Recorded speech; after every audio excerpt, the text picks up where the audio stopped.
Presiden Prabowo Subianto telah resmi memberikan penganugerahan gelar pahlawan nasional kepada sejumlah tokoh bertepatan dengan Hari Pahlawan Nasional di Istana Negara, Jakarta pada Senin 10 November 2025. Dari 10 nama, Presiden kedua Indonesia, Soeharto, menjadi salah satu tokoh yang menerima gelar pahlawan nasional. Presiden Prabowo menyerahkan langsung gelar pahlawan nasional itu kepada ahli waris. Pemberian gelar pahlawan nasional kepada Presiden kedua Indonesia Soeharto masih menjadi pro kontra. Siti Hediati Haryadi atau dikenal Titik Soeharto angkat bicara soal pro kontra terkait gelar pahlawan nasional untuk Presiden kedua RI Soeharto. Titik Soeharto mengatakan meski banyak pro kontra di masyarakat, namun tidak berpengaruh bagi keluarga Cendana.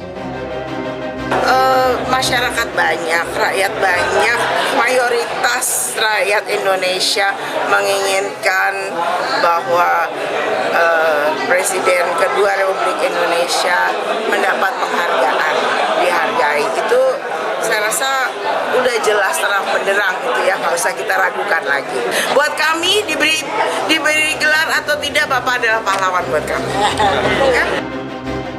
Pasca pemberian gelar pahlawan nasional terhadap Soeharto, muncul pertanyaan, bagaimana hubungan politik antara Presiden Prabowo Subianto dengan Megawati Soekarno Putri ke depannya. Sebelumnya, Ketua Umum PDI Perjuangan sekaligus Presiden kelima Republik Indonesia, Megawati Soekarno Putri mengungkapkan hubungannya dengan Presiden Prabowo Subianto disebutnya akrab. Pernyataan itu disampaikan Megawati saat menjadi pembicara dalam seminar internasional memperingati 70 tahun Konferensi Asia Afrika di Perpustakaan Bung Karno Blitar, Jawa Timur pada Minggu 2 November lalu. Ibu Mega ini nutuin Pak Bowo enggak? Saya sama Mas Bowo itu akrab, tahu nggak? Jangan ada coba-coba. Ada orang mikir, kemarin bilang, mana wartawan tulis, bilang, ya bilangnya gini, ini perbuatan di belakang itu merah, ngono toh. Ya bilang enak mendung merahku akeh warnane, akeh wonge. Tapi kalau bilang itu waktu rusuh itu loh, bilang kalau saya bilang kok yang ngomong beneran itu. Usai dilantik sebagai presiden pada 20 Oktober 2024, Prabowo Subianto sudah 2 kali bertemu dengan Megawati Soekarno Putri. Pertemuan pertama terjadi pada 7 April 2025. Prabowo dan Megawati bertemu di kediamannya di Jalan Teguh Umar, Jakarta Pusat. Dalam pertemuan 4 mata itu, Prabowo dan Megawati mengobrol selama 1,5 jam. Keduanya membahas masa depan Indonesia. Selanjutnya, Prabowo dan Megawati kembali bertemu saat peringatan Hari Lahir Pancasila pada 1 Juni lalu di Gedung Pancasila, Kementerian Luar Negeri. Ada jalan panjang antara pertemuan Prabowo Megawati. Bukan 1-2 kali usaha pertemuan Prabowo dan Megawati diinisiasi. Ketekunan para pembawa pesan menjalin lobi menjadi kunci terwujudnya perjumpaan mereka. Tim Liputan Kompas TV. Presiden Prabowo Subianto telah resmi memberikan penganugerahan gelar pahlawan nasional kepada Presiden kedua Indonesia, Soeharto. Selanjutnya, muncul pertanyaan di benak publik, bagaimana hubungan Presiden Prabowo Subianto dengan Megawati Soekarno Putri ke depannya pasca pemberian gelar pahlawan nasional kepada Soeharto. Akan kita bahas bersama sejumlah narasumber. Sudah ada juru bicara PDIP, Guntur Romli. Selamat pagi, Mas Guntur. Selamat pagi, Assalamualaikum. Waalaikumsalam, Mas. Terima kasih sudah bergabung di Dialog Sapa Indonesia Pagi, dan juga Direktur Eksekutif Parameter Politik Indonesia, Adi Praitno. Mas Adi, selamat pagi. Selamat pagi, Mas. Bang Guntur. Terima kasih, Mas Adi dan juga Mas Guntur sudah bergabung secara daring di Dialog Sapa Indonesia Pagi pada hari ini. Saya duluan ke Mas Guntur. Mas Guntur, kita ingin tahu dong, Mas, ini komentar di Ibu Ketum apa, Mas, setelah penganugerahan pahlawan bagi Pak Harto? Ya, saya langsung aja ke topik lah, Mas, yang menjadi pembahasan ya. Yang menjadi relasi antara Ibu Megawati dengan Presiden Prabowo. Ya. Sebenarnya relasi itu ya baik-baik saja ya, seperti yang disampaikan juga tadi pernyataan dari Ibu Megawati ketika tanggal 2 November bahwa beliau sangat akrab dengan Presiden Prabowo Subianto. Dan terkait perbedaan ya, partai kami yang menolak Soeharto sampai kapanpun sebagai pahlawan, ya, kami yakin itu tidak akan mengganggu hubungan antara Ibu Megawati dengan Presiden Prabowo Subianto, hubungan secara personal.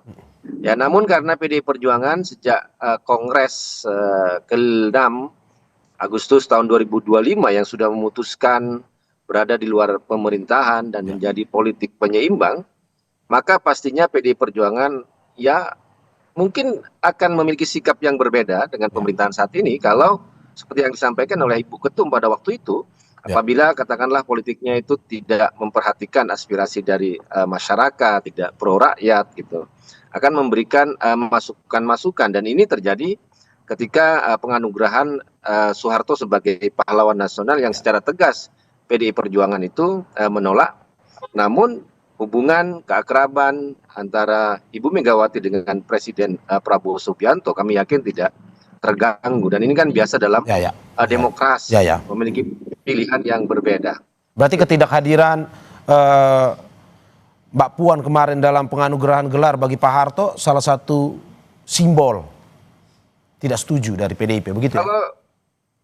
Kalau saya tidak tahu ya, kalau yang sikap dari yang jelas ketika kita bicara soal sikap dari partai itu sudah jelas bahwa partai itu menolak Soeharto sebagai pahlawan, karena dan untuk menolak itu pun juga tidak perlu istilahnya ada instruksi, nggak ada. Kader PDI Perjuangan itu DNA-nya pasti penolakan terhadap Soeharto, karena PDI Perjuangan itu lahir dari rahim penindasannya Orde Baru. Nah, di situ yang kami melihat bahwa segala bentuk penolakan itu menjadi semacam jati diri lah dari PDI Perjuangan yang pro demokrasi, yang anti penindasan ya, dan itu yang dilakukan oleh Orde Baru. Kalau Mbak Puan, saya kan melihat beliau kan ada acara juga ke Melayat, ke Semarang, kemudian juga kunjungan ke luar negeri gitu. Tapi ya sebagai partai ya itu sikap partai kami gitu, Mas. Oke, saya sedikit juga mengutip bahwa Mbak Puan pada awal November pada saat isu pemberian gelar pahlawan kepada Pak Harto ini bergulir, mengatakan bahwa pahlawan nasional mesti memiliki makna historis dan moral, bukan hanya sekedar simbolis. Menurut Anda, sesuai dengan apa yang perkataan Mbak Puan, pemberian gelar pada Pak Harto adalah sebuah hal yang sebenarnya simbolis saja? Iya, bahkan bukan hanya sekedar simbolis, tapi itu pelanggaran terhadap apa yang sudah diputuskan oleh negara sendiri. 2023, zamannya Jokowi sudah memutuskan ada 12 pelanggaran HAM berat masa lalu, dan 8 di antaranya itu terjadi di zaman Soeharto, termasuk pembantaian 65 sampai 66. Dan jangan lupa Komnas HAM tahun 2012 sudah menyatakan bahwa yang bertanggung jawab atas pembantaian 500.000 sampai 3 juta orang adalah Komkaptib yang waktu itu di bawah Presiden Soeharto. Ini bicara soal pelanggaran HAM.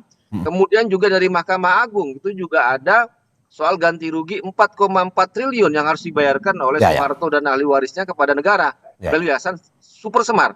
Lah gimana yang punya rekam jejak, kemudian putusan hukum, putusan Komnas HAM kok malah mau diangkat menjadi pahlawan nasional? Itu yang menurut kami nggak ngerti ini negara maunya apa gitu kan. Oke. Mas. Saya ke Mas Adi Praitno. Mas Adi, menarik bahwa apa yang disampaikan oleh PDIP selama isu pemberian gelar tersebut bergulir, tapi pada akhirnya Presiden Prabowo mengambil langkah untuk tetap memberikan gelar pahlawan tersebut kepada Pak Harto. Menurut Anda mengganggu atau tidak sebenarnya hubungan personal, profesional Ibu Mega dengan Pak Prabowo? Ya, saya kira memang saya mencoba untuk menggambarkan bagaimana hubungan politik antara PDIP dengan Gerindra, antara Prabowo Subianto dengan Megawati Soekarno Putri ini kan mirip head-love relationship. Ya, kadang satu sisi saling bekerja sama, tapi pada sisi yang lainnya saling berbeda kepentingan politik. Ini tentu tidak terlepas karena memang PDIP telah memilih jalur politiknya sebagai penyeimbang.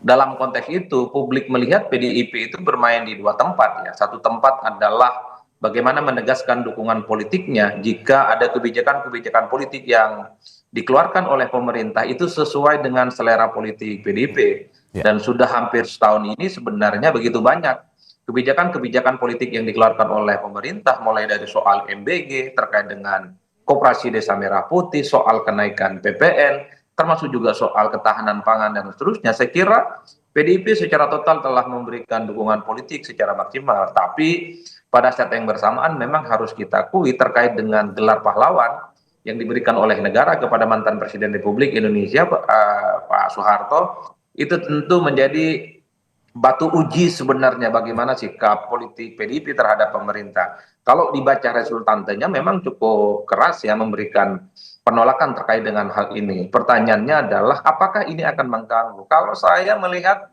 rata-rata secara umum ya hubungan politik antara PDIP dengan Gerindra, kemudian Pak Prabowo dengan Megawati per hari ini masih cukup baik-baik saja. Semuanya masih bisa dirawat, cukup konsisten, dan kedua tokoh ini selalu mengatakan sebagai kawan lama yang bisa bersinergi dalam banyak hal. Itulah yang saya sebutkan, posisi sebagai partai penyeimbang membuat PDIP itu seringkali bermanuver, kadang teman, dan besoknya pun bisa saling berhadapan-hadapan satu sama yang lain.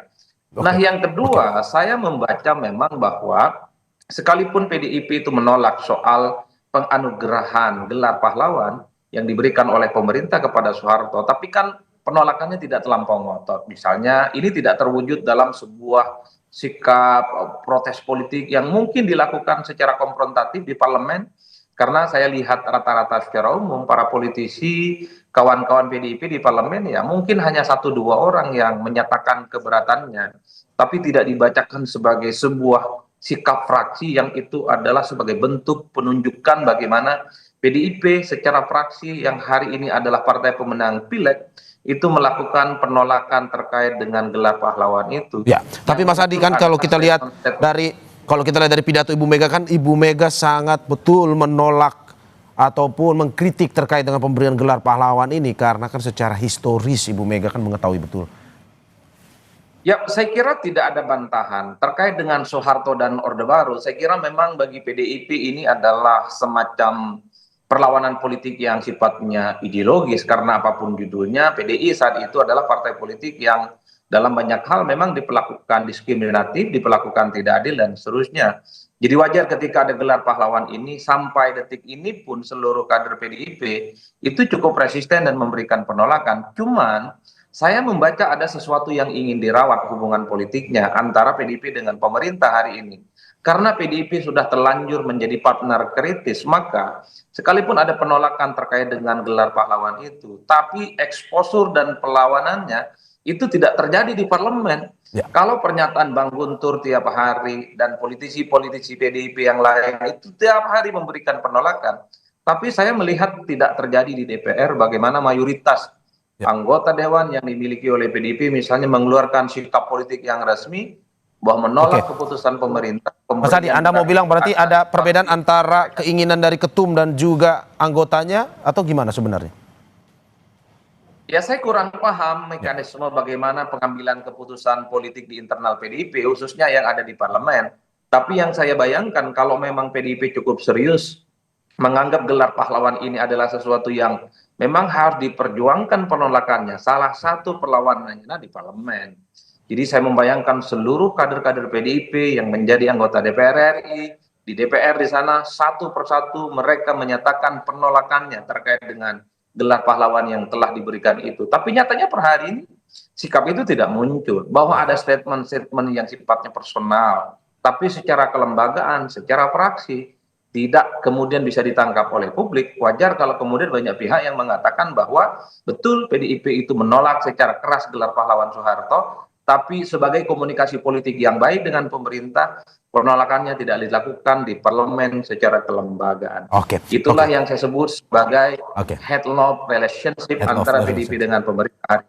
Oke, saya ke Mas Guntur. Mas Guntur, bagaimana Anda menanggapi apa yang disampaikan oleh Mas Adi ini, bahwa Ibu Ketum menolak keras, tapi di parlemen berbeda sikapnya?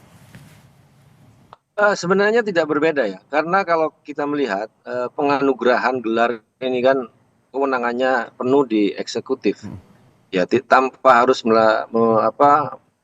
menerima persetujuan dari parlemen, kecuali misalnya kalau soal anggaran. Tetapi kami melihat bahwa nantinya komisi yang ada di DPR bisa melakukan evaluasi dan juga mempertanyakan. Dan sebelum ini sudah dilakukan di fraksi kami, di komisi yang terkait dengan soal pendidikan dan kebudayaan, yang selalu mencecar ya dan mempertanyakan Fadlizon ketika mempertanyakan soal korban kerusuhan Mei 98 terkait pemerkosaan massal dan penulisan buku sejarah. Itu kan anggota legislatif dari kami ya, itu kan jelas bahwa mengkritisi ya terkait proyek penulisan sejarah tersebut dan dari pernyataan Fadlizon. Nah, terkait penganugerahan gelar ini, dan itu juga di bawah tanggung jawab Menteri Kebudayaan, maksudnya di bawah Fadlizon, ya fraksi dan komisi kami tentu saja bisa Mas Guntur. mempertanyakan ya, Oke. mempertanyakan kenapa diberikan gelar ya. Karena yang kami itu juga terima informasi itu kan sebenarnya Soeharto kan tidak lulus di tim seleksi di awal, tapi tiba-tiba namanya muncul di akhir ya. Karena persoalan-persoalan hukum, persoalan HAM di Soeharto itu belum selesai loh. Dan ini bukan hanya sikap sejarawan atau akademisi, tapi negara kita itu putusan Mahkamah Agung, Komnas HAM, itu kan semua lembaga-lembaga resmi yang ada di negara kita gitu, yang menyatakan bahwa Mas Soeharto itu masih terlibat dengan persoalan hukum, persoalan hak asasi manusia ya. Kalau memang dia mau dijadikan pahlawan, selesaikan dulu itu masalah hukumnya, masalah HAM-nya itu. Dan ini bukan perdebatan sejarawan atau akademisi saja, tapi negara kita sudah menyatakan seperti itu. Nah, itu yang kami kritisi. Ini negara ini maunya apa? Menetapkan pelanggaran HAM berat, pelakunya juga disebutkan itu Soeharto, kok tiba-tiba dijadikan sebagai pahlawan. Dan PDI Perjuangan akan membuat langkah-langkah ke depan ya untuk penolakan terkait ini pahlawan nasional ini. Apakah mungkin juga Mas Guntur, pertemuan yang kemarin sempat dilakukan 2 kali oleh Presiden Prabowo dan Ibu Mega akan berulang lagi di kemudian hari setelah pemberian gelar pahlawan ini? Saya tidak bisa memprediksi, Mas. Apa akan ada pertemuan atau apapun, tapi pada intinya sikap PDI Perjuangan konsisten berada di luar pemerintahan dan menjadi politik penyeimbang, dan bisa jadi akan memiliki sikap yang berbeda terkait dengan pemerintahan saat ini kalau syarat-syarat yang disampaikan oleh Ibu Megawati itu tidak dipenuhi. Tapi bagi kami yakin bahwa itu tidak akan mengganggu hubungan personal antara Ibu Megawati dengan Presiden Prabowo Subianto. Itu, Mas. Oke, saya ke Mas Adi. Mas Adi Praitno, bagaimana Anda melihat bahwa apakah ke depan PDIP akan semakin keras misalkan mengkritik kebijakan-kebijakan pemerintah mungkin dengan atau usai pemberian gelar pahlawan kepada Pak Harto ini? Kalau pertanyaan yang disampaikan oleh Mas Mario ini adalah sebagai sebuah harapan supaya misalnya PDIP sebagai partai yang mungkin satu-satunya berada di luar kekuasaan harus bersikap keras, memberikan resistensi dan perlawanan politik jika ada kebijakan yang tidak pro rakyat, itu tentu adalah sebagai sebuah harapan publik. Karena untuk membangun demokrasi yang sehat, maka check and balances itu sangat dibutuhkan. Apalagi per hari ini PDIP menyatakan diri sebagai partai politik yang berada di luar kekuasaan. Wajar kalau sebenarnya banyak sekali pihak yang berharap bahwa 4 tahun yang tersisa di pemerintahan kali ini ya PDIP adalah merepresentasikan sebagai penyambung lidah rakyat. Jika ada kebijakan-kebijakan yang memang betul-betul tidak pro dengan masyarakat, menimbulkan kontroversi, melahirkan kegaduhan, maka eskalasi, resistensi dan penolakannya itu harus semakin dilakukan. Tapi dalam praksisnya saya melihat ada kecenderungan memang PDIP dengan pemerintah hari ini, dengan Prabowo Subianto, secara kelembagaan di DPR, rasa-rasanya agak sulit untuk membayangkan bagaimana akan muncul kader-kader PDIP yang jadi anggota Dewan itu protes secara lantang, protes secara keras jika ada kebijakan yang memang misalnya ya tidak pro terhadap pemerintah, ya terbukti tidak ada hujatan apapun ke Presiden, terbukti misalnya tidak ada protes-protes keras yang muncul di DPR kepada pemerintah. Kalau kita melihat menteri itu adalah pembantu Presiden, bukan hanya menterinya yang dikritisi, tapi pemerintahnya secara signifikan. Jadi membayangkan ini dalam praksis bahwa PDIP akan keras terkait dengan sikap politik pemerintah di masa yang akan datang, bagi saya itu gelap gulita, Mas. Agak rumit membayangkan, karena ini sebagai bahasa politik persahabatan di mana PDIP itu memang sedang merawat hubungan baiknya dengan Pak Prabowo Subianto yang saat ini menjadi presiden. Saya terakhir ke Mas Guntur Romli. Mas Guntur, apa yang akan dilakukan PDI ke depan pasca penetapan gelar pahlawan Pak Harto? PDIP tetap menjadi mitra kritis atau seperti apa? Atau lebih kritis lagi? Sebagai pilihan bahwa kami berada di luar pemerintahan dan politik penyeimbang, maka kami akan selalu memberikan masukan-masukan, kritik-kritikan kepada pemerintah. Ya, Anda bisa lihat sendiri misalnya sikap kami di parlemen ya, misalnya kalau Anda melihat akun-akun resmi kami bagaimana anggota DPR kami juga mengkritik soal MBG, terkait koperasi merah putih, terkait dengan BUMN dan sebagainya. Itu merupakan bagian dari jalan politik PDI Perjuangan ke depan yang memantapkan diri berada di luar pemerintahan dan sebagai politik penyeimbang yang kami ingin program-program yang ada di pemerintahan Pak Prabowo ini benar-benar pro kepada rakyat, dan itulah bagian dari tanggung jawab kami dan tugas kami ke depan, Mas. Oke, terima kasih juru bicara PDIP Guntur Romli. Sebentar. Oke, siap. Wah, Mas Adi Praitno. Oke, boleh singkat. Mas Adi Praitno, silakan. Ya, saya kira PDIP hari ini agak berbeda dengan PDIP di zaman SBY yang jadi oposisi. Dulu hampir segala apapun yang dilakukan oleh SBY, itu PDIP cukup lantang memberikan protes ya. Tapi berbeda dengan hari ini, karena bagi saya PDIP masih memilih mana yang harus diprotes dan mana memang harus disampaikan secara lunak. Iya, judulnya berada di luar, tapi pada saat yang bersamaan hatinya terus ingin bekerja sama dengan pemerintah. Itu PDIP hari ini, Mas Mario. PDIP yang lebih lunak ya, Mas Adi? Oke, terima kasih. Begitu. Terima kasih juru bicara PDIP Guntur Romli dan juga Direktur Eksekutif Parameter Politik Indonesia Adi Praitno atas apa yang disampaikan hari ini. Sehat-sehat selalu Mas Guntur, Mas Adi.